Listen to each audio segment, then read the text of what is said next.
বাচ্চারা বলে সবজি খাবার চায় না, এবার করে যদি ফুলকপির বড়া করে দেন পোলাপানেরে প্রতিদিনই খাইবার চাবো। আসসালামু আলাইকুম, স্বাগতম আমার চ্যানেল শিশির ভিলেজ ব্লগস। আশা করি আপনারা সবাই ভালো আছেন, আমিও ভালো আছি আলহামদুলিল্লাহ।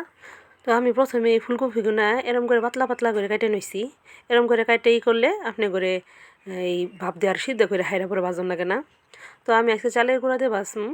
তো আমি অল্প কটা চালের গুঁড়া নিছি। চালের গুঁড়ার মধ্যে দিয়ে দিলাম মরিচের গুঁড়া, হলদের গুঁড়া, আর একটু দিলাম জিরার গুঁড়া আর লবণ দিলাম। লবণ দিয়ে ভালো করে সুন্দর করে এটারে আগে শুকনা থাকতেই মিশাই নমু। বাচ্চা করে আকর্ষণ ধরা নিন হান্নারা খাবার বানাবে, দেখবেন যে বাচ্চারা এবে খাবে। এই যে দেখুন মিশানি শেষ। মিশানির পরে এরকম হয়েছে। এখন এর মধ্যে আমি দিয়ে দিম পানি। পানি দিয়ে হাইরা সুন্দর কইরা এটা গুলে নম।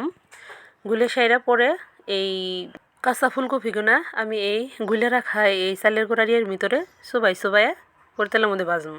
তো দেখেন আমারগুলো হয়ে গেছে গা। আমি এতটুকু ঘন করে গুলছি। তো আমি এখন একটা তাওয়া নিয়ে নিছি, বললাম তো গরম কইরা।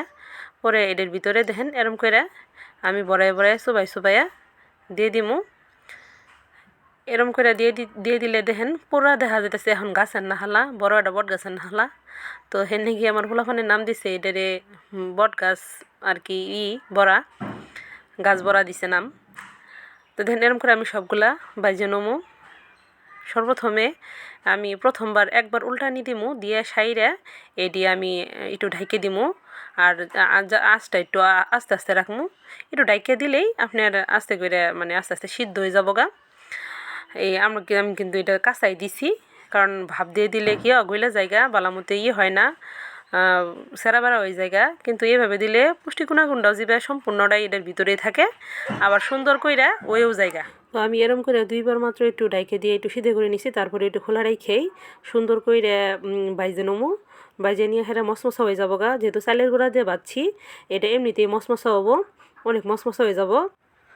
দেখেন আমি এখানে খুলে দিয়ে হেরে একটু ভালো মতে বাইজে বুঝে নিচ্ছি। এখানে দেখেন কালারটাও কিবা সুন্দর দেখা যাইতেছে, পুরা গাছের নাহলা দেখা যাইতেছে। তো ওই গেছে গা। তো আমি মনে হয় সবগুলা তুলে হালাইলাম। তুলে হালাই হাইরে এই দেখেন এরম করে এরম হয়েছে। তো এরম করে আমি সবগুলা আবার এরম করে আর বাকি যেটি আছে ওটিও আমি করে বাইজে নম। তো দেখেন এরম করে বাইজে নইতেছি। তো খালি ছোটোরাই খাবো, বড়রা কি আর খাবো না? বড় ঘটনায় গেও একটা আইডিয়া আছে। তো দেখেন আগে দেখেন সবগুলো হয়ে গেছে গা। আপনারা কত সুন্দর দেখা যাইতেছে, একদম মশমশা হয়েছে, কালারটাও কত সুন্দর হয়েছে দেখেন।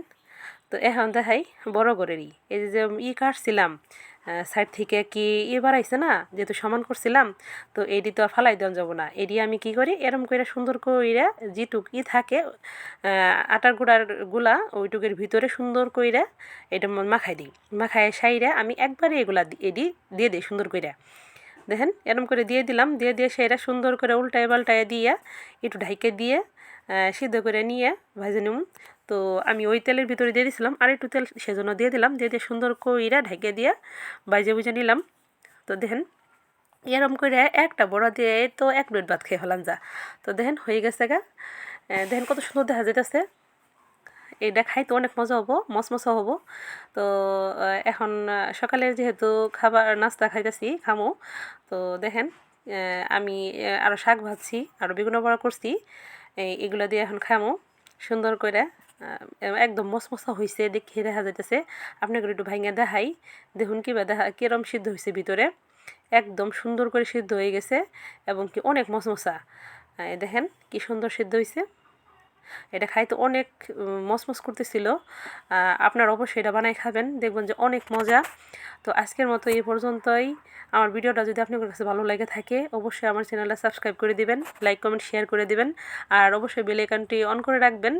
তাহলে সবার আগে আমার ভিডিওটা আপনারা দেখতে পারবেন। তো সবাই ভালো থাকবেন, সুস্থ থাকবেন। আমার জন্য সবাই দোয়া করবেন, আপনাদের জন্য আমি সবসময় দোয়া করি। তো আজকের মতো এই পর্যন্তই। আল্লাহ হাফেজ।